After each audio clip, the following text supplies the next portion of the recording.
हमेशा कुंभ में बहुत सारे नागा साधु और बहुत अलग अलग लेवल पे साधु आते हैं। तो ये इतने हाइटेंड साधु, इतने हाइटेंड स्पिरिचुअलिटी कैरी करते हैं ये लोग कि हर 12 साल में फिर से वो शरीर धारण करते हैं, एक नागा साधु का या संत बन करके आते हैं, स्नान लेते हैं और फिर गायब हो जाते हैं। ऐसे बहुत सारे साधु आपको वहाँ पे मिलेंगे जो आपको आंखों से दिख रहे हैं, लेकिन अगर आप फोटो खींचोगे तो नहीं मिलेंगे। जैसे कि शाहरुख खान है, सलमान खान है, लोग इनके पीछे पागल क्यों हैं, इतनी ये फेमस क्यों है?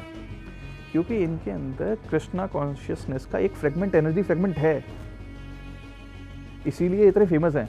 अब जैसे बुजुर्गों को थोड़ी सेवा की ज़रूरत होती है, तो सेवा ना कर पाने के उसमें उसने उसे उसके सीने में छुरा घोंप के मार दिया था। तो दोस्तों, स्वागत है आपका एक और मजेदार एपिसोड में। गाइस, आज के एपिसोड में हमारे साथ दोबारा मौजूद है आचार्य भरत गौतम सर। आपने इनके एपिसोड 1 को इतना ज़्यादा प्यार दिया था, इनकी नॉलेज को देखकर, इनकी भक्ति को देखकर हमें लगा एक और मज़ेदार एपिसोड दोबारा होना चाहिए। सिंस कुंभ का टाइम चल रहा है, महाकुंभ मेला लगा हुआ है इंडिया में, हर जगह स्पिरिचुअलिटी का माहौल है, तो हमने कहा एक बढ़िया सा स्पिरिचुअल पॉडकास्ट करते हैं सर के साथ। सर, स्वागत है आपका। बहुत बहुत धन्यवाद जी, बहुत बहुत धन्यवाद। कैसे हो सर आप? बहुत बढ़िया सर। लास्ट पॉडकास्ट के बाद कैसा रिस्पांस रहा? बढ़िया था जी। बहुत सारे लोगों ने साधना के लिए मेरे से कनेक्ट किया। कई सारे लोग जो देश विदेश में परेशान थे वो लोग कनेक्ट किए। कुछ लोगों ने हीलिंग के लिए भी कनेक्ट किया। ऑल्दो मैं हीलिंग करता नहीं हूँ, लेकिन जब लोगों को इतना प्यार मिल रहा था तो फिर मैंने वो भी करना शुरू कर दिया। कौन सी कंट्रीज से लोगों ने कनेक्ट किया आपको? सबसे ज़्यादा रिस्पॉन्स जो मेरे पास में आया था वो यूएस और यूके से था। ओके, वाह सर। सर, इंडिया में प्रयागराज में कुंभ मेला लगा हुआ है और बहुत सारी रील्स, बहुत सारी इन्फॉर्मेशन उसके अराउंड है, बट हम चाहते हैं हम जैसे लोगों को और ऑडियंस को भी थोड़ा पता चले शुरुआत से कुंभ के बारे में और वहाँ जो साधु आते हैं उनके बारे में, तो थोड़ा बताओ सर। तो सबसे पहले शुरू करते हैं कि आखिर में कुंभ की शुरुआत कहाँ से हुई। ठीक है, एक बार भगवान विष्णु और माता लक्ष्मी की आपस में लड़ाई हो गई, तो लक्ष्मी जी उन्हें छोड़ के चली गई। ठीक है, अब जब लक्ष्मी जी चली गई तो सबको बड़ी परेशानी हुई, पूरे संसार से वैभव चला गया। ठीक है, विष्णु भगवान भी परेशान थे, देवताओं को भी समस्याएं आ रही थी बहुत सारी। तो विष्णु भगवान ने एक उपाय निकाला कि सागर मंथन किया जाए। अब सागर मंथन जो है वो कोई छोटी चीज़ तो है नहीं है। पूरे, जैसे अगर आपको घर पे मथनी चलानी हो, इस तरीके से पूरे सागर को मंथन करना पड़ेगा। तो देवताओं और दानवों ने दोनों ने मिलकर, ठीक है, जिसमें खुद भगवान विष्णु ने पर्वत के नीचे आधार एक कछुए का अवतार बनाया, सागर मंथन शुरू हुआ। अब वो पूरी स्टोरी हमें पता ही है कि सबसे पहले हलाल विष आया, जैसे भोले बाबा ने अपने कंठ में धारण किया। ठीक है, अलग अलग धातु आए, अलग अलग रत्न निकले। तो सबसे लास्ट में जो सागर मंथन से बाहर निकला वो था अमृत, जिसे स्वयं भगवान धन्वंतरी देव लेकर के प्रकट हुए। अच्छा, अब जैसे ही अमृत सामने आया तो राक्षसों में और देवताओं में लड़ाई होने लग गई कि कौन लेगा कौन लेगा। तो आगे आगे धन्वंतरी देव, पीछे पीछे राक्षस और देवता। तो उस जो छीना झपटी में जहाँ जहाँ पे अमृत की बूंदें गिरी, वहाँ पे अब कुंभ मेला लगता है। वो 4 स्थान थे ऐसे 4 स्थान थे। ठीक है, अब बेसिकली जो टाइम पीरियड था जिसमें गुरु आपके कुंभ राशि में हो और सूर्य आपके मेष राशि में हो, ये जो टाइम पीरियड होता है ये बेसिकली 12 साल में एक बार आता है। ओके, ठीक है, इसलिए कुंभ जो है हमेशा 12 साल बाद लगता है। ये है जी आपकी कुंभ की असली प्रथा या कहाँ से शुरुआत हुई। अब आपने अगर देखा होगा, हमेशा कुंभ में बहुत सारे नागा साधु और बहुत अलग अलग लेवल पे साधु आते हैं। ठीक है, जो 90% नागा साधु होते हैं वो आपको मिलते ही नहीं है बाद में। तो हकीकत ये है कि जो हमारी सोल होती है ना, सोल, तो ये इतने हाइटेंड साधु, इतने हाइटेंड स्पिरिचुअलिटी कैरी करते हैं ये लोग कि हर 12 साल में फिर से वो शरीर धारण करते हैं, एक नागा साधु का या संत बन करके आते हैं, स्नान लेते हैं और फिर गायब हो जाते हैं। ये है असल बात। बट वो जाते कहाँ पे हैं? अपने लोक में। तो इन्हीं को ही हम ऐसे एड्रेस करते हैं कि कुंभ में देवता भी आते हैं जो स्नान करते बिल्कुल हैं। बिल्कुल बिल्कुल हकीकत है, यही है जो सबसे पहला स्नान जो होता है। ठीक है, ऐसे बहुत सारे साधु आपको वहाँ पे मिलेंगे जो आपको आंखों से दिख रहे हैं, लेकिन अगर आप फोटो खींचोगे तो नहीं मिलेंगे। ये एक ऐसी एक कहानी एक बुक में दी हुई है, नाम मैं भूल रहा हूँ, शायद रॉबर्ट हाइमर हैं। ठीक है, उन्होंने अपनी कहानी में लिखा है कुंभ के लिए कि मैं बहुत सारे साधु संतों के साथ बैठा था, वहाँ पे एक लड़का जो कि लगभग 25-27 वर्ष की आयु का है, वह बहुत ही चमक रहा है। तो मैंने सब लोगों से एक फ़ोटो उनको बिना बताए खींच लिया। अच्छा, पहले जो कैमरे आते थे उसमें तुरंत एक फ़ोटो निकल जाती थी, वैसा ही उसके पास कैमरा था। अब उसमें जब वो उस युवक की फ़ोटो नहीं आई, चित्र नहीं आया, तो बड़ा परेशान। तो जा करके वहाँ पे जो साधु महात्मा थे उन्होंने उनसे कहा, तो उन्होंने कहा कि तुमने जो फ़ोटो ली किसकी परमिशन ली थी यहाँ पे? ये जो साधु हैं इन्होंने आज तक कभी किसी गृहस्थ का घर नहीं देखा है, ये सिर्फ इसलिए आए हैं ताकि गृहस्थ लोग कैसे होते हैं वो दिखा सके, तुमने तो परमिशन ली नहीं। और ऐसे कई सारे आपको एग्जाम्पल्स मिलते हैं ऐसे साधुओं के जो वहाँ पे आपको दिखेंगे कि वो हैं, लेकिन उसके बाद में अभी आपको दिख रहे हैं, फिर 2 मिनट बाद गायब है, मिलेंगे ही नहीं। तो ये सभी वेरी हाईली स्पिरिचुअल बीइंग्स होते हैं, इसीलिए कहा जाता है, इसीलिए ज़्यादातर हिंदू कुंभ मेले में जाते थे। या अगर आप ऐसे एंटिटीज़ के साथ में भी रहते हैं ना, तो उनकी पॉजिटिविटी आपका भला कर ही देती है। और बाद बाकी वो ऐसी दिव्य जगह है, तो अपने आप आपके बहुत सारे जो पाप कर्म हैं वो कट जाते हैं। सर ऐसी भी बहुत रीलें आ रही हैं आजकल, मतलब महाकुंभ मेला की ही रीलें आ रही हैं कि बहुत से साधु लोग हैं जो बता रहे हैं कि हम लोग अपना मलमूत्र भी खाते हैं, हम हड्डियाँ भी खाते हैं, हम ये भी खाते हैं, वो भी खाते हैं। तो क्या ये चीज़ एक्सेप्टेबल है स्पिरिचुअलिटी की लाइन में कि इस तरीके से वो अपना खा रहे हैं? तंत्र के अलग अलग मार्ग हैं, ठीक है, दक्षिणाचार, कौलाचार, वामाचार, ठीक है। तो जो तांत्रिक पद्धति पे चल रहे हैं, ठीक है, अब उनको जैसे उनके गुरु ने बताया है वो वैसा कर सकते हैं। अब जैसे मैं एक अपना मेरा अपना अलग पथ है, ठीक है, तो उसमें मैं नहीं करूँगा, लेकिन जो कर रहा है उसे उसके लिए मैं कुछ कह नहीं सकता उसके ऊपर। गलत और सही कहने वाले हम कौन होते हैं? ईश्वर तय करता है सब कुछ, बाबा तय करेंगे, महाकाल बाबा तय करेंगे। सर कुछ अघोरीज ऐसे भी हैं जो कि कांटों पे रहते हैं, कांटों पे लेटते हैं, कुछ ऐसे हैं कि भाई आग से नहीं जलते। तो ये सब पॉसिबल है क्या कि जैसे किसी ने हाथ खड़ा किया हुआ है तो वो खड़ा ही है, मतलब वो नीचे नहीं हो रहा? देखिए पीयूष जी, ये सब कुछ पॉसिबल है। सबसे पहले हम लोग ना एक चीज़ समझते हैं कि कोई भी योग या कोई भी सिद्धि क्या होती है। आपका जो शरीर है वो 5 तत्वों से बना हुआ है, ठीक है। अब 5 तत्वों से अगर कोई चीज़ बनी हुई है तो इसका मतलब जो 5 तत्व हैं आपके, जल, वायु, अग्नि, पृथ्वी और आकाश, ठीक है, तो इसके ऊपर अगर कोई एक हाइटेंड, एक अच्छे लेवल का कोई साधना कर रहा है तो उसके ऊपर काबू पा सकता है, ठीक है। तो जिसने जो तत्व सिद्ध कर लिया वो उसके लिए तो वो एनर्जी फील्ड है, उसको वो नुकसान कर ही नहीं सकता। जैसे कुछ साधु जो हैं जो जल पे चल लेते हैं, कुछ अग्नि में लेट लेते हैं, कुछ कांटों पे लेट जाते हैं, उन्हें कोई फर्क ही नहीं पड़ता कि उनके लिए तो वो उन्हें एनर्जी दे रहा है। बात ये है।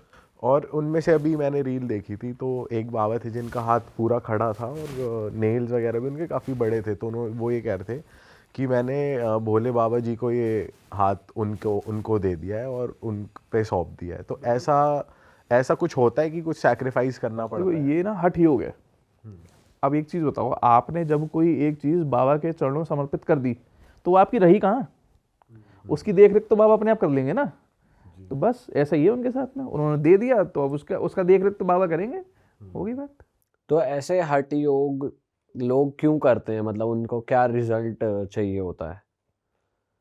देखिए शुभम जी, दरअसल स्पिरिचुअलिटी जो है ना, चलिए स्पिरिचुअलिटी तो खैर इंग्लिश का टर्म है, वेस्ट से आया हुआ है। अध्यात्म जो है वो बेसिकली ना आपकी अंदर जो हमारे सोल है ना, आत्मा है, उसकी एनर्जी पे काम करना है, ठीक है। जैसे जैसे उसकी एनर्जी बढ़ेगी वैसे वैसे आप ईश्वर के ज़्यादा करीब जाते जाएंगे। जैसे आपने सुना होगा कि अगर किसी से लड़ाई हो जाती है तो सबसे पहले कोई भी एक हीलर या कोई कहता है आपसे कि भैया आप उसको माफ़ करो, उसको भी माफ़ करो और खुद को भी माफ़ करो। तो जब आप उसको माफ़ कर देते हैं तो आप अपने अंदर, अपने हृदय में एक एनर्जी शिफ्ट महसूस करते हैं, आपको पीस फील होती है। ठीक है, बात क्या है, आपने अपने नेगेटिव इमोशन को रिलीज़ कर दिया सिर्फ। तो आपने जब अपने नेगेटिव इमोशन को रिलीज़ कर दिया तो आप ईश्वर के थोड़े से ज़्यादा करीब आ गए, यानी कि आपकी अपनी सोल की एनर्जी बढ़ गई। ठीक है, ये बात है सिंपल। अब बहुत सारे जो लोग हैं उनका क्या है, अगर इस तरीके से लेके चलें कि क्वेश्चन क्या था मेरे को, हठ योगी, हठ योगी जो है, अब जो हठ योग कर रहे हैं उनको, जैसे घर में बच्चे होते हैं ना, जैसे एक घर में 4 बच्चे हैं, तो एक तो पिता की सब बात मानता होगा और एक होगा जो बहुत ज़्यादा ज़िद्दी होगा लेकिन फिर भी अपने पिता से अपनी चीज़ें बनवा लेगा। तो ऐसा ही साधना में होता है। एक साधना होता है कि आप पूजते रहो ईश्वर को, भक्ति मार्ग पे चलते रहो, तो भी आपको ईश्वर मिलेंगे। एक है ज़िद्दीपना कि मैं तो अब आग के बीच में बैठूंगा, बताओ तुम कैसे नहीं मिलोगे। जैसे बच्चे होते हैं ना कि मैं कूद जाऊंगा यहाँ से, कि मैं जो है मैं ये चीज़ तोड़ दूंगा, मेरी ये चीज़ पूरी करो। तो साधना में भी, हठ योग में ऐसा ही होता है कि खुद को बॉडीली जो टॉर्चर होता है ना, वो टॉर्चर करते हुए आप ईश्वर से कहते हो कि अब आप मेरी सुनो, आप मेरे को ये करो। और वो सुनते हैं? बिल्कुल सुनते हैं भाई, वो परम पिता सुनेगा ही ना बच्चे की, क्यों नहीं सुनेगा, बिल्कुल सुनते हैं। सर एक और साधु हैं जो बहुत ज़्यादा वायरल हो रहे हैं, इंस्टाग्राम पे देख रहे हैं हम लोग, उनकी वीडियोस आ रही हैं, IIT वाले बाबा के नाम से वो जाने जा रहे हैं। और मैं ना उनकी रील देख रहा था, मतलब पहले वो एक IITian थे, पढ़ाते भी थे, अब वो एक साधु बन चुके हैं। तो उनकी रील पे ना मैंने ऐसे कमेंट्स खोल लिए। ठीक है। तो सबसे ज़्यादा तादाद में एक कमेंट था कि he is high on drugs, इसने बहुत ज़्यादा ड्रग्स कर लिए हैं, मतलब। और मैं गो थ्रू कर रहा था, फिर कुछ लोग ये भी अपने कमेंट्स में राय दे रहे हैं कि भगवान के द्वारा दिया हुआ जो पदार्थ होता है ये लोग लेते हैं, अघोरी लोग उसको लेते हैं, फूका जाता है वो चीज़, मतलब तो नशा किया जाता है। तो आपको कुछ पता है इस बारे में, ऐसा कुछ जेन्युइनली होता है क्या? देखिए, अभी आपने एक टर्म यूज़ की कि भगवान के द्वारा लिया हुआ पदार्थ है, तो सबसे पहली चीज़ कि भोले बाबा ने कभी इन चीज़ों का सेवन किया ही नहीं। भोले बाबा तो ये कहते हैं कि भैया जो ये सारी चीज़ें हैं ना, इन पदार्थों की तू मेरे को दे दे, और जो मैं करता हूँ ध्यान वो तू ले ले। वो तो कभी नहीं कहते कि तुम जो है नशा करो, वो तो नशे की चीज़ें खुद पे चढ़ती हैं ना उन पे। भाई भांग धतूरा सब कुछ बाबा पे चढ़ता है, तो कह रहे हैं ये सब चीज़ें मुझे दे दो, तुम इन सब चीज़ों को त्यागो और ध्यान करो। ठीक है, अब जो IITian वाले बाबा हैं, अगर मैं उनकी बात करूं, चलो मैं एक क्वेश्चन पूछता हूं आपसे। आपकी उम्र लगभग 30 वर्ष है, ठीक है, आप अच्छा खा कमा रहे हैं, सब कुछ कर रहे हैं, ठीक है, आगे चल के शादी होगी, परिवार होगा, फिर उसके बाद क्या करोगे आप? कुछ नहीं, एंजॉय करेंगे। एंजॉय करेंगे? हाँ, मतलब लाइफ का पर्पस क्या है? एंजॉय करना, मतलब हाँ, एंजॉय करना, खुश रहना। एंजॉय करना, खुश रहना। तो क्या खुश रहने के लिए आपको इतना सब मटेरियलिस्टिक होने की ज़रूरत है? कुछ हद तक। कुछ हद तक। अब ये मटेरियलिस्टिक होना या नहीं होना, ये पर्सन टू पर्सन डिपेंड करेगा। करेक्ट है। एट लास्ट सब किसी को क्या चाहिए? खुशी, ठीक है, हैप्पीनेस, ठीक है। तो इस इंसान को, या जितने जो साधु महात्मा होते हैं, उन्होंने अपनी खुशी ईश्वर में ढूंढ चुके हैं वो, तो उनके लिए सारी चीज़ें मिथ्या हो जाती हैं। एट लास्ट हम सबको क्या करना है? एट लास्ट सब मरेंगे ना, जा करके हम सब मरेंगे ना। कोई एक जो आपका संत बाबा हैं, जो महात्मा हैं, उनकी भी डेथ होगी, हमारी भी डेथ होगी, और कोई एक जो छोटा काम करते हैं, मैं ये नहीं कहूँगा कोई भी छोटा है, लेकिन जो परेशान है उनकी भी डेथ होगी। तो सबका प्रायोरिटी सेट कर ली है कि मेरे को इससे सेटिस्फैक्शन मिल रही है तो मैं ये करूँगा, मुझे इससे खुशी मिल बिल्कुल। रही है। हकीकत बात ये है कि जो मौज कर रहा है ना, वो उसमें मौज कर रहा है। आप भी अपनी मौज ढूंढ रहे हो, असल बात तो ये है। उसके लिए वो मौज है, हमारे लिए ये मौज है। बस बिल्कुल एक्सेप्टेंस की बात है एक तरीके से, कि मुझे कहाँ खुशी मिल रही है वो मैंने एक्सेप्ट कर ली, मैंने अपनी प्रायोरिटी ये सेट कर ली है। अब इसको आप एक्सेप्टेंस कह लो। एट लास्ट जब मरना ही है तो वो करो ना जो इसमें आपको मौज मिल रही है। उसने इस सब चीज़ों को ही छोड़ दिया है, उसे कोई मतलब नहीं है कि पैसे का क्या होगा। भाई जिसने IIT करी होगी तो बहुत बढ़िया दिमाग होगा उसके अंदर, ठीक है। आई थिंक IIT मुंबई से उसने पढ़ाई करी है, कनाडा में जॉब करी है अच्छी खासी, और जब इतने लेवल पे बंदा पहुंचा होगा तो कुछ उसने भी फील किया होगा ना ऐसा कि यार जब लास्ट में मरना ही है मेरे को, तो इतना सब भागा दौड़ी क्यों करनी है, अभी प्रभु भक्ति कर लेता हूँ ना। उसने ये कर लिया, वो वहाँ पे खुश हैं। उनकी एक स्टेटमेंट भी वायरल हो रही है कि कब तक चलते रहोगे, कहाँ तक जाओगे, अंत में तो यहीं आओगे। अंत में तो यहीं आओगे। जैसे काशी में एक घाट है, मणिकर्णिका घाट, तो उसके लिए कहा जाता है कि वहाँ पे लिखा हुआ है बाकायदा कि तुम कुछ भी कर लो, आना तुम्हें यहीं है। सही बात है। तो वो इतना प्रोसेस क्यों लेना है बीच में, वो वाली बात है। सर कुछ अघोरीज हैं जिन्होंने महाकुंभ में ही अपना बेसिकली समाधि ले ली है, और कुछ जैसे रील्स वगैरह डल रही हैं कि उनमें होश नहीं है, वो समाधि ले चुके हैं। तो उन सोल का क्या होगा कि वो मतलब जो इस ऐसे मौके पे समाधि ले रहे हैं, तो वो क्या रीबर्थ होगी या वो इनलाइटन हो चुके हैं? देखो आप एक चीज़ समझो, जो अभी आपको जो सोशल मीडिया पे दिखा रहे हैं ना कि ये समाधि ले ली है इन्होंने, कि ये हो गया है, हकीकत ये है कि समाधि तो सिर्फ एक प्रोसेस है। समाधि में यानी कि वो एकाकार है पर ब्रह्म के साथ, भोले बाबा के साथ में वो एकाकार में हो रखे हैं, ठीक है। अब वो उनकी अपनी चॉइस है कि वो समाधि से उठेंगे तो वापस नॉर्मल आदमी की तरह चल लेंगे, नहीं उठना तो वहीं बैठे हैं, ठीक है। अच्छा। कोई दिक्कत नहीं है उसमें, और ऑलरेडी वो इतनी हाइटेंड सोल हैं, ठीक है। तो समाधि लेना अपने आप में कोई छोटी चीज़ नहीं है, ठीक है। आदमी के 3 चक्र भी अगर ठीक से उठ जाते हैं ना, तो वो मतलब ऐसे हो जाता है कि आश्रम बना लेगा कि ये करोगे तुम, ये करोगे, ज्ञान बांटने लग जाता है। तो जिसने समाधि लगा ली वो कोई छोटी सोल है ही नहीं, उसकी एनर्जी अलग लेवल पे है। वो कुछ भी करे या ना करे, लोग उसके पास वैसे ही अपने आप पहुंच जाएंगे, ये है। सर आम जनता के लिए हम जानना चाहेंगे, जो लोग इस बार प्लान कर रहे हैं कुंभ में, हम आम लोग क्या ध्यान रखें, उधर क्या करना चाहिए, क्या नहीं करना चाहिए?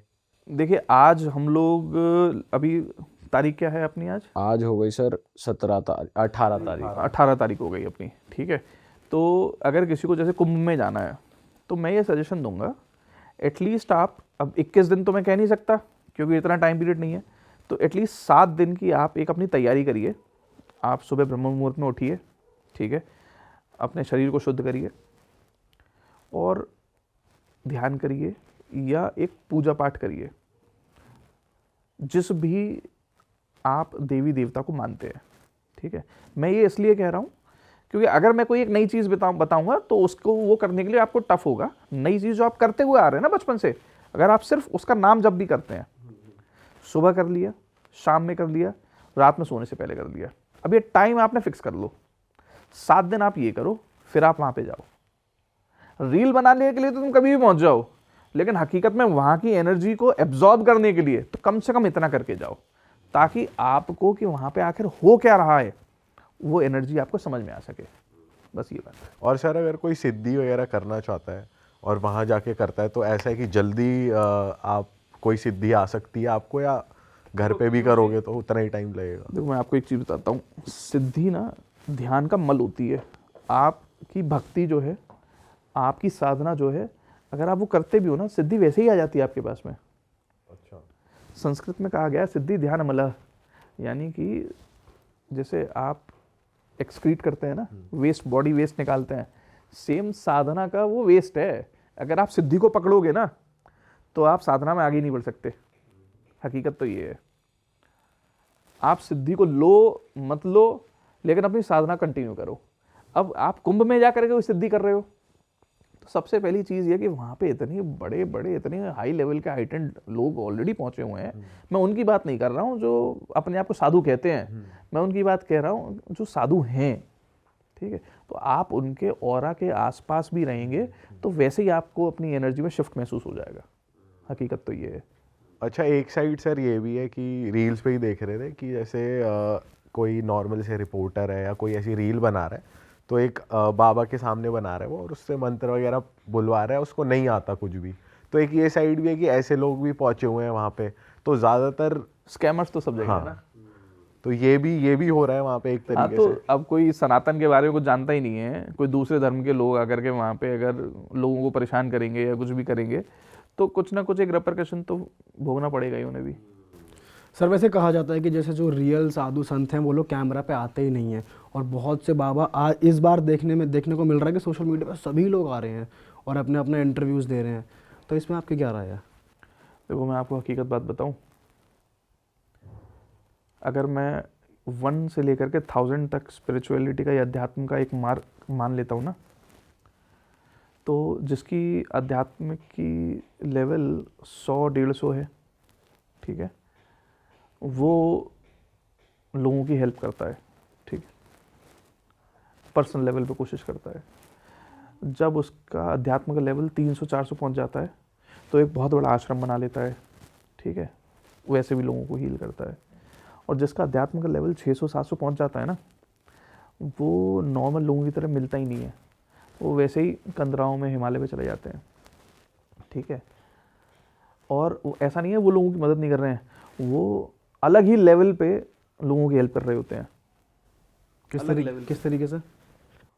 मैं तो बोल देता हूँ, कंट्रोवर्सी ना होए तो। आपने अगर सुना होगा कि कई सारी सरकारें तंत्र पे और साधु संतों के आशीर्वाद पे चल रही होती है। हाँ सर, सुना है। तो वो जो साधु संतों के जो आशीर्वाद होते हैं ना, ठीक है, वो उन्हीं लेवल के साधु संत होते हैं जिनके आशीर्वाद होते हैं। अच्छा, ये समझ लो आप। मतलब जिनकी चल रही है तो वो ऐसे किसी साधु से मिले हुए हैं, कनेक्टेड है, वो हकीकत है, बिल्कुल है। जो सरकारें गिर जाती हैं या सरकारें बची रहती हैं, उसमें बहुत बड़ा रोल इन चीज़ों का भी होता है। और जिनके बिल्कुल 1000 हो जाती है, वो एक्चुअली फिर वो इंसान होते ही नहीं है ना जी, वो इंसान रहते ही नहीं है। देखो आप एक चीज़ समझो, 1000 एक बर्थ में नहीं होती, एक बर्थ में 1000 होना पॉसिबल ही नहीं है। हर सोल की एक अपनी जर्नी है, ठीक है। जैसे मैं पास्ट लाइफ रिग्रेशन करता हूँ, हाँ उसमें अब मेरे पास एक क्लाइंट आए थे, ठीक है। वो एक जन्म में विश्वामित्र थे, एक जन्म में वो विश्वामित्र थे, और विश्वामित्र की जिस अप्सरा ने साधना तोड़ी थी, ठीक है, वो इस जन्म में उन्हें वही लड़की थाईलैंड में मिली थी। अरे अब बताओ जी। ये तो सर बहुत हार्ड टू बिलीव है। अरे लेकिन है, ठीक है। पिछले एक ऐसे ही एक शख्स ने पहले के समय में एक इंसान से पैसा ले लिया था, ठीक है। इस जन्म में आज के समय भी वो इंसान उस बंदे की पैसे जो हैं भर रहा है वापस, ठीक है। तो कर्मा साइकिल तो रहता है। तो किसी ने अगर बेसिकली साधना पता कैसे शुरू होती है, मैं अपनी बताता हूँ, चलो ठीक है, क्योंकि चलो या किसी और की बता सकता हूँ, अपनी बताता हूँ। मेरी साधना जो है शुरू हुई थी, जो मैंने अपना जो इनिशियल सबसे पहले देखा था, मैं मार्कंडेय ऋषि था। हाँ ठीक है।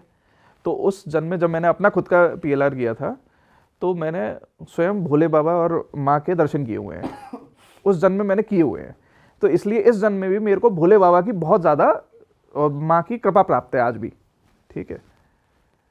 उस जन्म के बाद में कई ऐसे जन्म रहे मेरे, ठीक है। एक बार मैं एक बुद्धिस्ट भी रहा हूँ, तिब्बत में पैदा हुआ था, ठीक है। 90 वर्ष की आयु तक मैं हिमालय में रहा, और एक लैंडस्लाइड हुई, उसमें दब के मर गया। एक जन्म में मैं गंगोत्री के पास में एक लाल गांव है, वहाँ पे पैदा हुआ था, ठीक है। मेरे पिता बहुत जल्दी चले गए थे, तो मेरे दादा ने मुझे पाला था।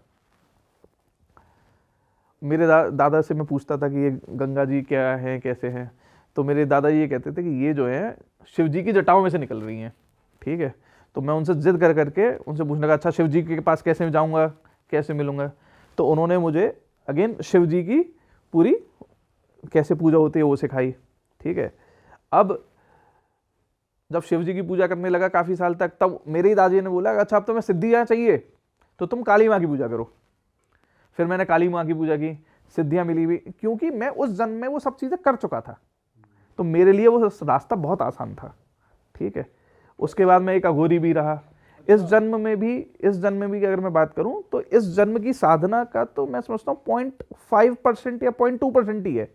इतने जन्मों की जो साधना है ना, वो आ रही है। तो वो जब 1000 होगी ना, तो जन्म लेने की जरूरत ही नहीं है। बट सर जैसे आप कह रहे हो मार्कंडेय ऋषि या जो बड़े बड़े ऋषि मुनि थे पुराने जमाने के, वो तो ऐसा कहते हैं इमॉर्टल है, वो आज भी यहाँ पर हैं। नहीं, मार्कंडेय ऋषि इमॉर्टल नहीं है। अरे आप भरोसा करोगे, एक UK का एक क्लाइंट है, वो एक जन्म में धृतराष्ट्र थे। अच्छा, हाँ जी। क्या बात कर रहे हो सर ये यकीन नहीं हो रहा, सही बताऊं आपको। देखो यकीन बेसिकली क्या होता है ना, हमारे एनर्जी फ्रेगमेंट्स होते हैं, ठीक है। अब जो एनर्जी फ्रेगमेंट्स हैं अच्छा चलो एक चीज़ बताते हैं, जैसे कि शाहरुख खान है, सलमान खान है, लोग इनके पीछे पागल क्यों हैं, ये फेमस क्यों है? क्योंकि इनके अंदर कृष्णा कॉन्शियसनेस का एक फ्रेगमेंट, एनर्जी फ्रेगमेंट है, इसीलिए इतने फेमस हैं।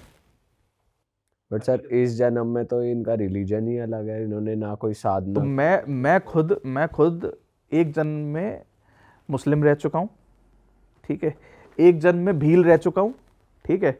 तो रिलीजन से कोई मतलब नहीं है। रिलीजन क्या है जी? एक सिर्फ जीवन जीने का तरीका। आज की डेट में अगर कोई मुझसे कहे कि अब जैसे मैं सऊदी गया था, ठीक है, तो सऊदी में जा कर के जब मैं दमाम में था या रियाद में था, तो मैं वहाँ पे एक्चुअली 300 साल पहले जन्म ले चुका हूँ रियाद में, ठीक है। मैं मौलवी था वहाँ पे। अच्छा। हाँ जी, जिस होटल में मैं रुका था वहाँ से 1.5 किलोमीटर दूर वहाँ पे मेरा घर था। ये चेक किया था मैंने जा करके।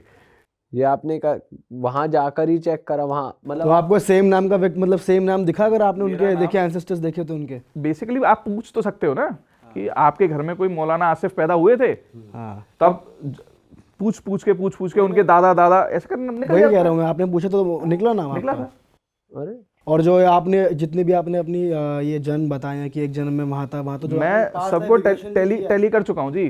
टैली करने के बाद बता रहा हूँ। अगर मैं आपका भी PLR करूंगा ना, तो आपका भी जो निकल के आएगा आप उसको टैली कर लेना। क्या एक ही PLR में मेरे मल्टीपल बर्थ्स दिख जाएंगे या फिर 2-3 बार करना पड़ता है? करनी पड़ते हैं, अलग अलग सेटिंग्स चाहिए होती हैं। तो आपने क्या और क्या क्या टैली कर रखा है? कि जैसे ये आपने कर रखा है कि भाई मैं वहाँ मौलवी था, और क्या क्या करा हुआ है कि सबूत हो उसका, भाई हाँ ये तो पक्का श्योरिटी है? आप बताओ, वो उसका सबूत देते हैं। जहाँ पे आप मॉन्क थे वहाँ पर गए थे आप? वहाँ नहीं गया, तिब्बत में नहीं गया हूँ जी, तिब्बत में नहीं गया। अच्छा, लेकिन अगर आप चलोगे मेरे साथ, ठीक है, तो मैं ले जा करके प्रूफ कर दूंगा, क्योंकि हर जगह टैली करेगा ही करेगा, ये टैली करेगा ही करेगा। अब जैसे मेरी जो डेथ हुई थी लैंडस्लाइड में हुई थी, मुझे आज भी क्लोज्ड स्पेसेस में घुटन होती है। अगर आपको आपकी सांस जो है आपको ढंग से नहीं आएगी, तो मुझे फोबिया जो होते हैं ना, वो है। अगर कोई इंसान जैसे कि, अच्छा आपने ये देखा है कि किसी को हाइट से बड़ा डर लगता है, हाँ, वो कभी भी हाइट पे नहीं गया फिर भी डर है। एक्चुअल में वो पहले पिछले किसी जन्म में वो हाइट से, ऊंचाई से गिर करके मरा होगा, इसलिए उसे डर सर है। ये तो सुना है बहुत, ये तो ठीक है, तो ये सारी चीज़ें PLR में निकल के आ जाती हैं। सर कोई क्लाइंट का एग्जांपल से समझते हैं, कोई आपके पास केस आया हो बहुत इंटरेस्टिंग, वो बताओ। एक केस आया मेरे पास में, 12 साल की बच्ची है, ठीक है, उसके मदर फादर बड़े परेशान हैं। अब उसको प्रॉब्लम क्या होती है, एक तो उसको हार्ट का इशू है, और वो कभी कभी एक बड़े बुजुर्ग आदमी के जवान में बोलती है। अच्छा, मतलब उसके ऊपर जो एंटिटी है, एक कोई बुजुर्ग आदमी है, वो बोलता है और क्या बोलता है? मतलब तूने मुझे मार दिया, अच्छा, तूने मुझे मार दिया, ये बोलता है। मेरे पास में आई। अब मेरे पास 2 रास्ते थे कि या तो भाई एक जो आपका ट्रेडिशनल तरीका है उसके थ्रू जाएं, या मैंने कहा कि PLR करके इस एनर्जी को लाइट दिखाते हैं, वहाँ से रिजॉल्व हो जाएगा। तो जब हमने उस लड़की का PLR किया, उसमें ये निकल के आया कि इस लड़की की जो मदर है, उसने अपने पिछले जन्म में इस आदमी को, वो उसका ससुर था, ठीक है, और एक उम्र होने के बाद में, अब जैसे बुजुर्गों को थोड़ी सेवा की ज़रूरत होती है, तो सेवा ना कर पाने के उसमें उसने उसे उसके सीने में छुरा घोंप के मार दिया था कि इसने परेशान कर रहा पिछले उसकी जन्म में। मदर ने? उसकी मदर ने, ठीक है। बड़ा लंबा कनेक्शन ढूंढा। हाँ, तो ऐसे ही होते हैं, मतलब जो स्पिरिट होती है ना, वो तो रिवेंज लेगी ही ना, एक रिवेंज की फीलिंग तो होती है ना, तो उसने ऐसे किया। फिर उसकी मदर का PLR किया गया, ठीक है। वो जब PLR किया तो वहाँ पे वो सीन निकल करके क्लियर हो गया। अच्छा, हाँ, वो चीज़ क्लियर हो गई। ऐसा नहीं है कि उसकी मदर वहाँ पे थी, ये दोनों को अलग अलग किया गया, ठीक है, मतलब बेटी का अलग किया गया, उसकी मदर का अलग किया गया। तो उसकी मदर से वहाँ पे उससे माफ़ी मंगवाई गई कि इनसे क्षमा याचना करो, ठीक है, उनको बताओ इस वजह से ऐसा ऐसा किया था, ठीक है। उसके बाद में वो लड़की मिरेक्युलसली ठीक हो गई, ना तो उसे हार्ट की प्रॉब्लम आई, ना ही कभी उसके ऊपर एक एंटिटी का कोई साया भी आया। तो आपने PLR करके उस एंटिटी को वाइट लाइट दिखाई, उसका क्या प्रोसीजर होता है, वो कैसे करते हैं आप? बेसिकली देखो, हर एनर्जी, हर एक जो स्पिरिट होती है ना, अगर वो उस स्पिरिचुअल वर्ल्ड में है और खुश नहीं है, डार्कनेस में फंसी हुई है, तो वो लिटरली चाहती है कि वहाँ से निकल करके कोई उसकी हेल्प करे और यहाँ से वो गो थ्रू हो जाए, या तो दूसरा जन्म ले ले, ठीक है, या फिर वो यहाँ से गो थ्रू करे, कैसे भी करे। होता क्या है कि आपके जो स्पिरिट होती है, अच्छा आपने ये सुना होगा जैसे ब्लैक मैजिक करने वाले लोग होते हैं, वो स्पिरिट से काम कराते हैं या ये करते हैं, अलग अलग बातें हैं। अगर कोई जो डेथ है ना, अगर किसी की डेथ अनफुलफिल्ड हुई है, उसकी इच्छाएं रह गई हैं, या किसी ने उसे मारा है, एक्सीडेंट हुआ है, तो ऐसी स्पिरिट के पास एक एनर्जी बच जाती है कि मेरे ये काम पेंडिंग है। अब कोई एक ऐसा एक तांत्रिक है या कोई एक पर्सन है जो वैसे ही काम करता है, ठीक है ना, वो स्पिरिट उसे जानती नहीं है लेकिन वैसे ही काम करता है ना, तो वो स्पिरिट अपने आप उसका रास्ता ढूंढ लेगी कि मेरे जो अभी जो बची कुची चीज़ें हैं इससे मैं पूरी करवा लूँ, ठीक है। तो कोई भी एंटिटी जो डार्क में फंसी हुई है और उसको बाहर निकलना है, तो उसको कोई हेल्प करने वाला चाहिए होता है, क्योंकि जैसे इस दुनिया में लोग होते हैं ना पकड़ के रखने वाले, ऐसे ही उस वर्ल्ड में भी हैं पकड़ के रखने वाले। भाई अगर कोई एक शख्स जो है किसी एंटिटी से अपने काम करवा रहा है, वो तो अपने पैसे बना रहा है ना, कुछ भी करके कैसे भी कुछ कर रहा है, ठीक है, वो क्यों चाहेगा कि ये एंटिटी चली जाए इसकी वजह से। तो जब उनको लाइट दिखाई जाती है, उनको हील किया जाता है और उन्हें उस जो पोर्टल है उससे थ्रू किया जाता है, उसके बाद वही स्पिरिट आपको हीलिंग में भी हेल्प करती है, आपको ब्लेस भी करती है। सर ये जो वाइट लाइट दिखाने का कॉन्सेप्ट है या जो पोर्टल के थ्रू कराने का, ये थोड़ा वेस्टर्न नहीं है? अपना सनातन धर्म में भी यही होता है। अगेन देखो, वाइट लाइट, अध्यात्म तो हर जगह एक ही है, नींव तो वही है ना, तरीके अलग अलग हो सकते हैं। वाइट लाइट दिखाने का मतलब ये है कि प्रकाश दिखाना, ठीक है। आपकी जो ऑडियंस है वो थोड़ी सी वेस्ट की भी है ना, तो इसलिए वाइट लाइट बोल रहा हूँ। हिंदी वालों को तो प्रकाश समझ में आएगा, उनको नहीं आएगा, बस ये वाली बात। तो आप वैसे प्रकाश ही बोलते हो इसका मतलब? सर ये जो आप पास्ट लाइफ रिग्रेशन करते हैं, तो इस ये करने का करवाने का पर्पस क्या होता है? लोग करवाते हैं क्यों? मेजरली कुछ कोई एंटिटी परेशानी कर रही होती है या फिर और भी रीजंस होते हैं करवाने के? एक चीज़ समझो, आप पूजा करते हो, अगर आप कोई हवन करा रहे हो तो उसमें पंडित जी जो है आपसे संकल्प करवाते हैं एक, कि आपका मोटो क्या है उस हवन को करवाने का, कोई एक धारणा होगी ना आपकी। सेम वे अगर आप एक PLR कर रहे हो अपना, तो आपका मेन रीज़न क्या है, मेन क्वेश्चन क्या है कि आपके पैरों में दर्द है, घुटनों में दर्द है, या कोई एक ऐसी बीमारी है जिसका आप इलाज करा करा के थक चुके हो, नहीं ठीक हो रही है, ठीक है, या आप अपने पिछले जन्म की जो कॉन्शियसनेस है, या अगर आप पूजा करते हो आपने उसको इवोक करना है फिर से, आपकी घर में बहुत सारी कलह हो रही हैं, ठीक है, वो भी होता है। आपका मोटो क्या है, वही मैं पूछ रहा हूँ। मेजरली आपके पास लोग ऐसे आते हैं सब आते हैं। देखो जैसे मैं वास्तु करता हूँ, ठीक है, वास्तु करने के बाद चीज़ें सेट हो गई, लेकिन उसके बाद में भी कुछ एक ऐसा एनर्जी फ्रेगमेंट है कि मान लो जो घर में कलेश ही कलेश हो रहे हैं, शांत नहीं हो रहा। नहीं, कलेश कम हो गए हैं। अच्छा, वास्तु करने के बाद कलेशें कम हो गई हैं, सब ठीक है, लेकिन बोलता है अभी वो सुकून नहीं है, अभी भी एक वो हैप्पीनेस जो होनी चाहिए ना अल्टीमेट वाली, वो सुकून नहीं है। तो इसका मतलब ये है कि कोई एक ऐसी एनर्जी पहले से फंसी हुई है, तब उसमें PLR किया जाता है।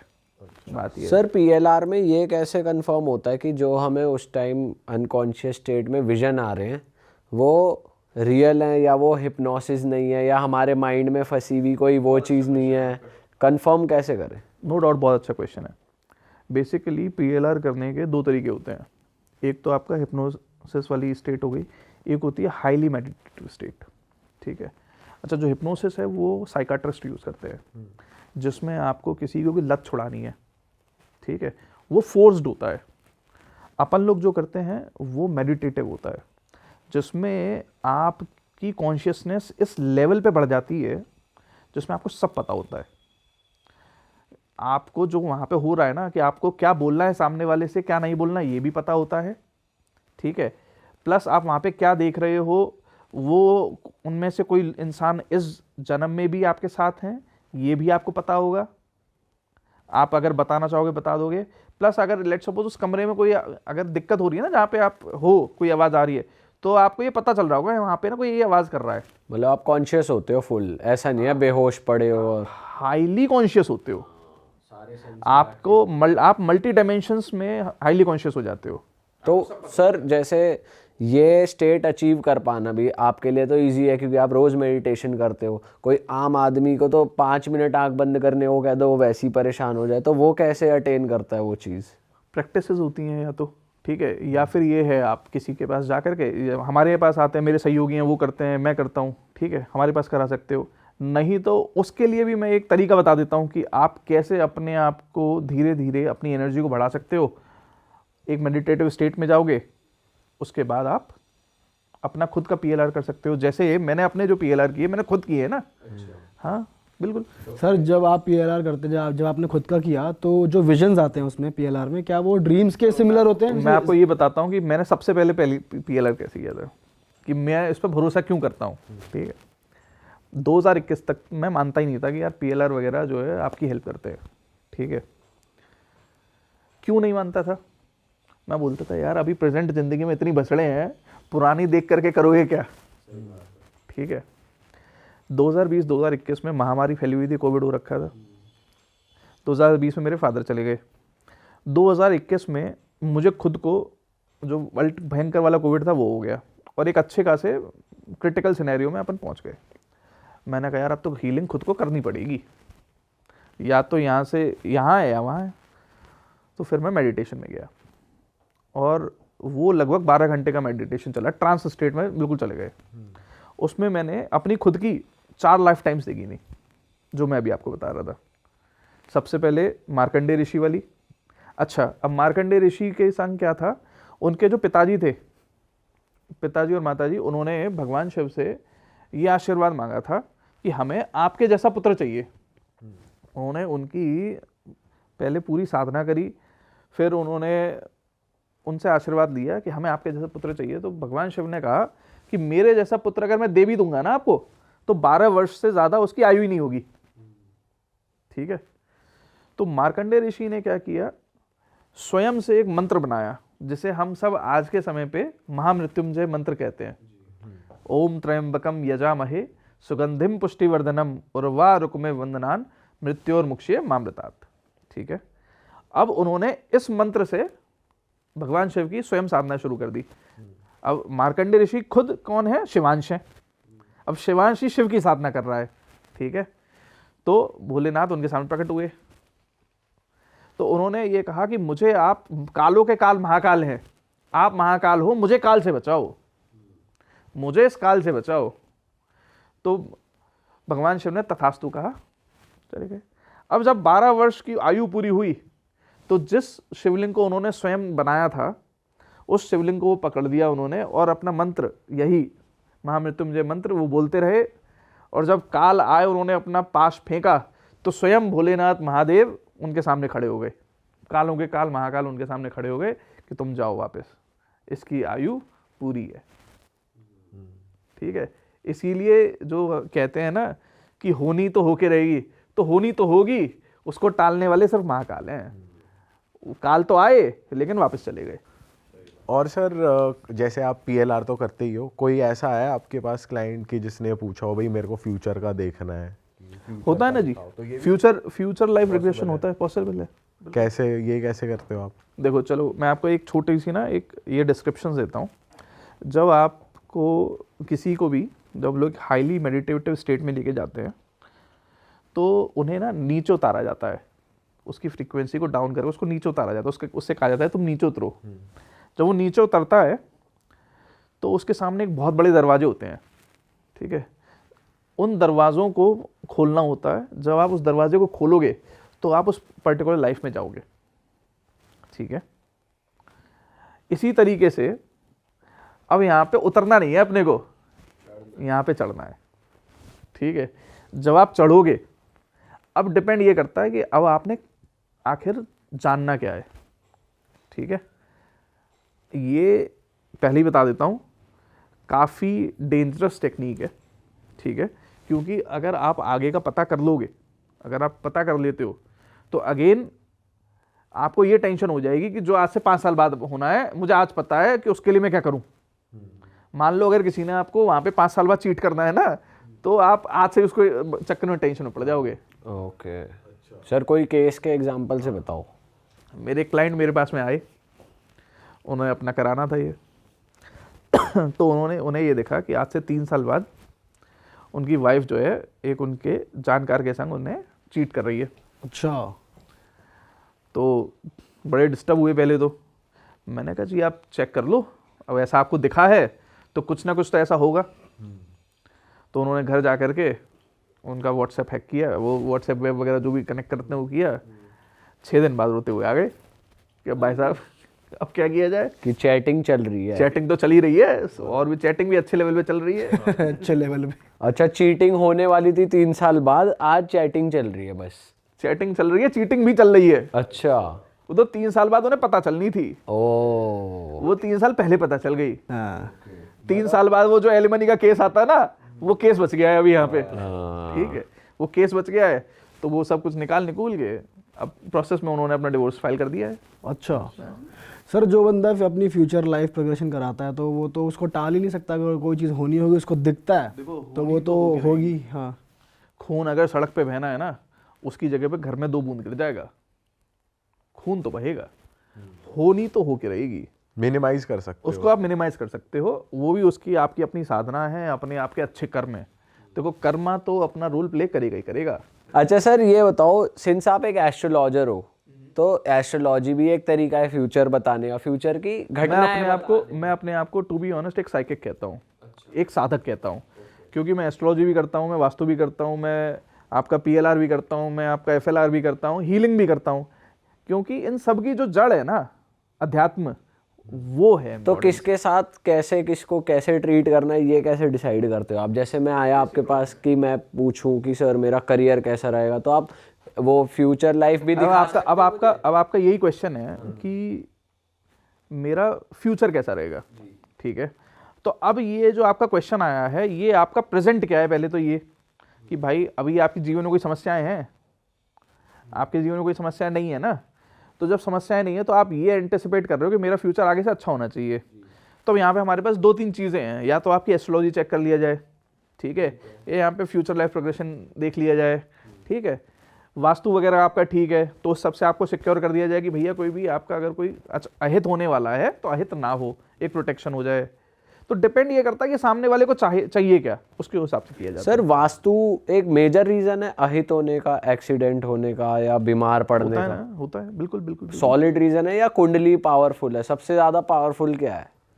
कर्म सबसे ज्यादा पावरफुल है, कर्म। सर मोस्टली हमने ऐसा भी देखा है कि सर बहुत, जैसे कई बार ऐसा देखा है, बहुत अच्छा इंसान है, बहुत अच्छी लाइफ जी है, धर्म कर्म करा है, फिर भी उसको कुछ बीमारी लग जाती है, चीज़ें हो जाती हैं, तो फिर वहाँ पे कर्म तो चलो अपना रोल प्ले कर ही रहा है, बट अगर कर्म अच्छे हैं, अगर कर्म अच्छे हैं, अपने सवाल में ही ना अपना जवाब दे दिया है। हाँ मैं समझ रहा हूँ वो बात, लेकिन फिर जो अभी कर्म कर रहे हैं उनका वो कब होगा? वो तो फिर उसके लिए तो वेट ही करना पड़ जाएगा। आप इस जीवन में कैसे कर्म करेंगे या कैसे जीवन जिएंगे, वो आप तय करते हो क्या?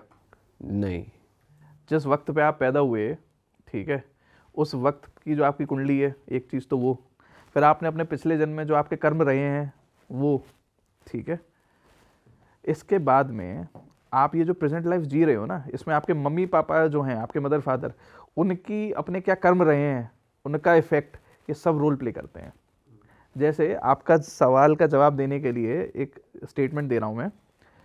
सचिन तेंदुलकर, विनोद कांबली, दोनों का टैलेंट सेम था, सेम टैलेंट था, लेकिन सचिन तेंदुलकर को क्रिकेट का भगवान कहा जाता है और विनोद कांबली को कहीं पता भी नहीं है कहाँ पे हैं, ठीक है।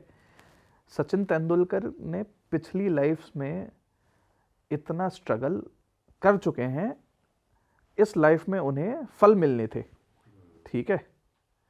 हर इंसान के संग यही होता है, एक्सपीरियंसेस हैं, अच्छे एक्सपीरियंसेस आपको लेने हैं, बुरे एक्सपीरियंसेस आपको लेने हैं, ठीक है। तो अच्छे एक्सपीरियंसेस ले चुके हैं, तो कलयुग में लोग अब बुरे एक्सपीरियंसेस लेने आते हैं। क्या? जैसे आपको धोखा मिलेगा, जैसे आपकी हेल्थ खराब होगी, ठीक है। अब हेल्थ भी खराब क्यों होगी? कि कुछ ना कुछ आपके घर के वास्तु में ऐसी चीज़ें आ जाएंगी, जैसे नॉर्थ ईस्ट में टॉयलेट बन गई, या वहाँ पे एंटी एलिमेंट्स हो गए, कुछ चीज़ें ऐसी आ जाएंगी जिससे आपकी हेल्थ खराब हो जाएगी। अगेन उसको आप ऐसे भी समझ सकते हो कि जो आपके नवग्रह हैं, 9 के 9 ग्रहों की अपनी अपनी दिशाएं हैं, उन दिशाओं में कुछ ना कुछ ऐसा गड़बड़ हो जाएगा आपकी जन्मपत्री के हिसाब से, आपको इश्यूज दे देगा। ये भी डिसाइडेड है?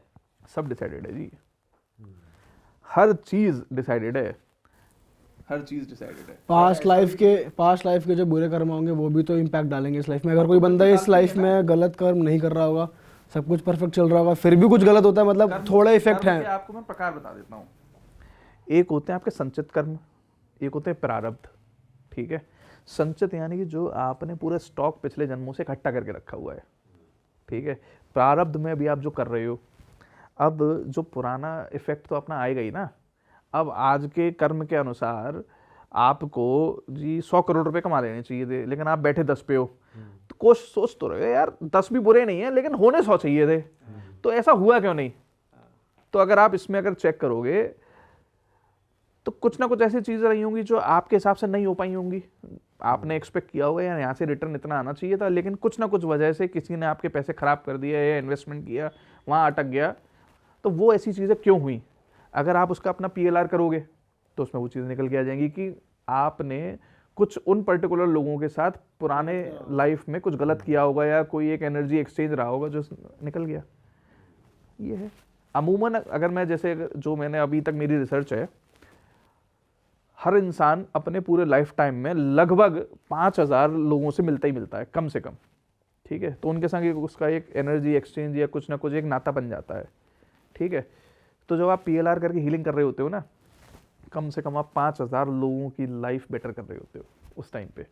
मतलब उसने अगर अपना PLR कराया, उसने कुछ चेंजेस करे अपनी इस एग्जिस्टिंग लाइफ में, तो उन लोगों की भी लाइफ ठीक हो रही होंगी साइमल्टेनियसली, ये कह रहे हो आप? बिल्कुल बिल्कुल करेक्ट। अच्छा, हकीकत है ये। पर फिर ऐसा नहीं होता कि जैसे मैं इस लाइफ में जो कर्म कर रहा हूँ, जो मेरी अभी है, वो आगे जाके फल देगी, या मतलब दूसरी लाइफ, मतलब दूसरी अगले जन्म में? बिल्कुल देगी ना, बिल्कुल देगी। अच्छा चलो एक स्टेटमेंट देता हूँ मैं आपको। जो लोग पिछले लाइफ में जिन्हें बड़े सारे धोखे मिले होंगे ना, ठीक है, जैसे औरतों से धोखे मिले होंगे, तो उसके दिमाग में उस लाइफ में 2 चीज़ें नहीं होंगी कि भाई हे प्रभु, या तो ऐसी मेरी मतलब अगले जन्म में मैं शादी नहीं करूँगा। ठीक है, तो इस जन्म में या तो उनकी शादी नहीं हो रही होगी, या फिर वो फीमेल एनर्जी को इतना मतलब वो डिच फील करेंगे तो वो गे बन जाते हैं। अच्छा जी, हाँ जी, ये भी रीजन है गे बनने का? हाँ जी, गे बनने का, गे लेस्बियन होने का ये भी एक बहुत बड़ा रीज़न है।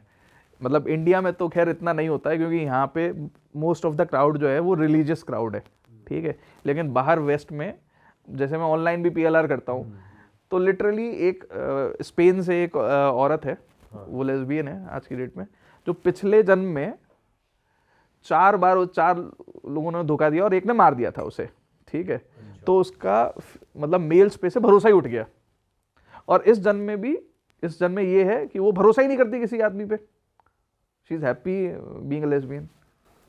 ये चीजें होती हैं। बताओ, ये तो आज पता लगी। ये भी वन ऑफ द रीजंस है कि तुम सेम सेक्स से अट्रैक्ट हो रहे हो। बिल्कुल, जो अट्रैक्शन वाली जो चीज़ है वो इस वजह से आती है। ये है सर, सिंस आप एक साधक भी हो, आप साधना करते हो, तो आप ऑडियंस को बताओ कि जो घर बैठे भी लोग हैं वो कैसे मेडिटेट कर सकते हैं और कैसे अपने आप को थोड़ा एडवांस कर सकते हैं अपनी स्पिरिचुअल जर्नी में। एक छोटी सी चीज़ अपन लेके चलते हैं जिससे सबको हेल्प होगी।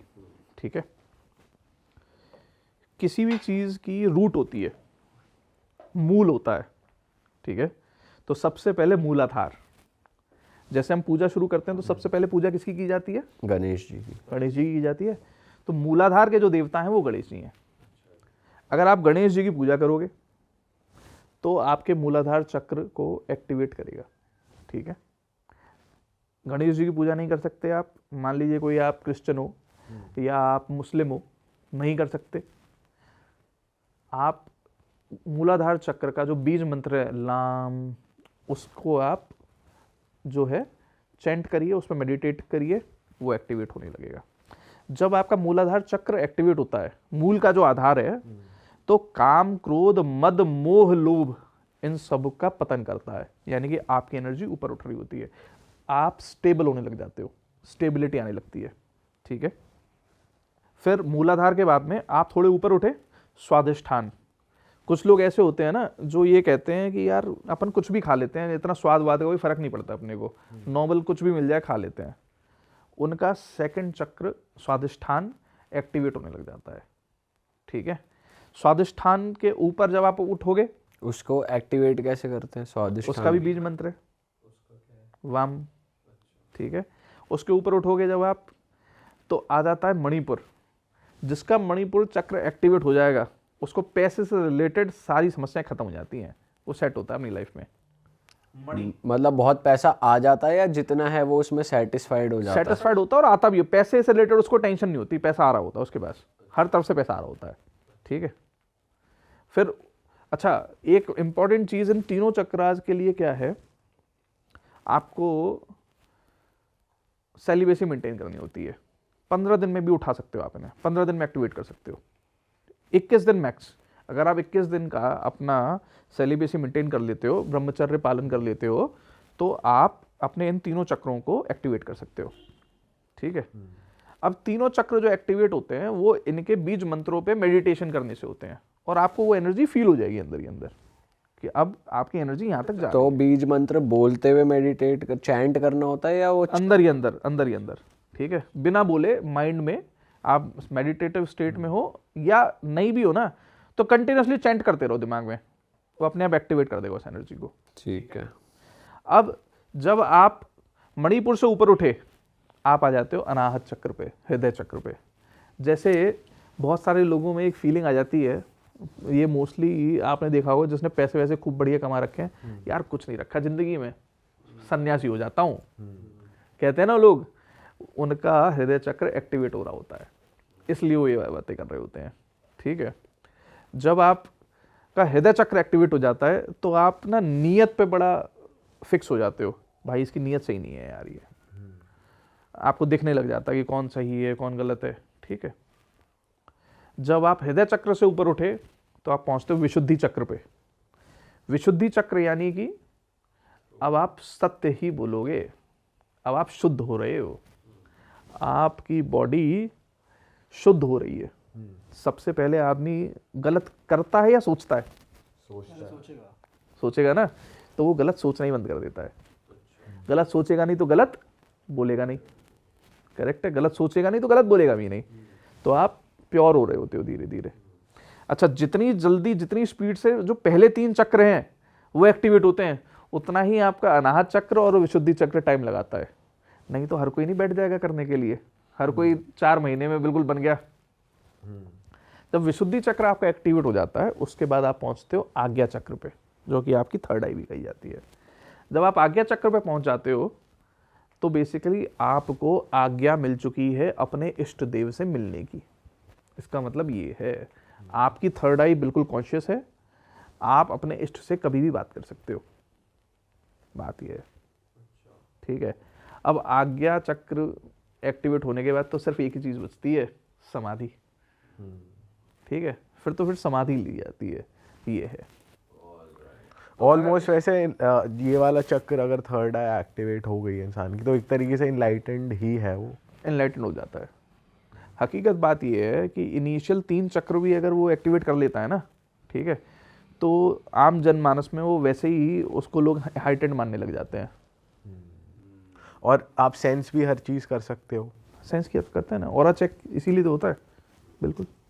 तो सर कोई उल्टा कर दे, ये तो ऊपर से शुरू करे तो पहले थर्ड आई एक्टिवेशन और ये वो ऐसा कहते हैं ना, थर्ड आई से इंट्यूशन पावर बढ़ जाती है, आपको सामने वाले के इंटेंशंस पता लगने शोन जी, लगे। बच्चा सीधा पैदा होता है उल्टा पैदा होता है? सर कुछ उल्टे भी होते हैं।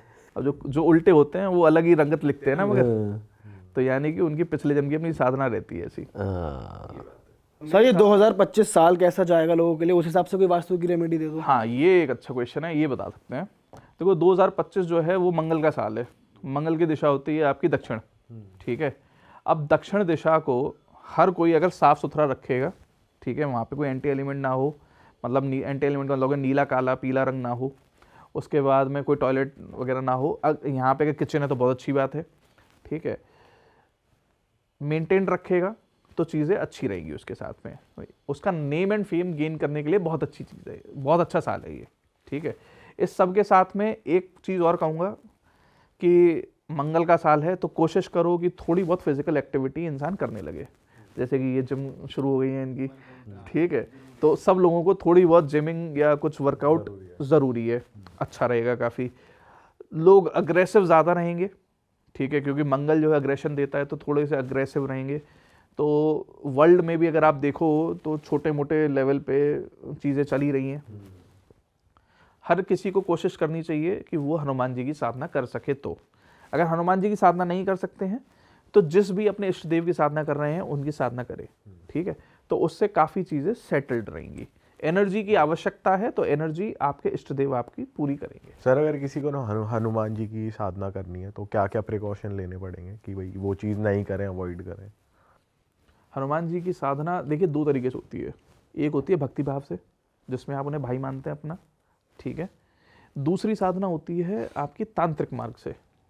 तो तांत्रिक मार्ग से मेरे हिसाब से यहाँ पे तो कहना कोई भी ठीक नहीं है। आप भक्ति मार्ग अगर आप चाहते हैं, आप नॉर्मली एक घी का दिया जलाइए, 7 हनुमान चालीसा पढ़ना शुरू करिए सबसे पहले, और हनुमान चालीसा पढ़ने के बाद में राम स्तुति जरूर करनी है, ठीक है। अब मैं ये कहता हूँ, कोई ये कहे कि भैया ये तो बहुत ज़्यादा हो जाएगा, 7 हनुमान चालीसा यानी आधे घंटे के काम हो गए। मैं कहता हूँ इसको भी साइड कर दो। दूसरा भी एक और रास्ता बता देता हूँ। आप अपने दिमाग में या अपने मन में राम राम राम राम राम राम राम राम चैंट करते रहो, राम जी का नाम जप करते रहो, ठीक है। वो भी हनुमान जी की ही साधना है। अच्छा। हाँ जी, क्योंकि हनुमान जी हर वक्त राम जी की ही साधना करते हैं, ठीक है।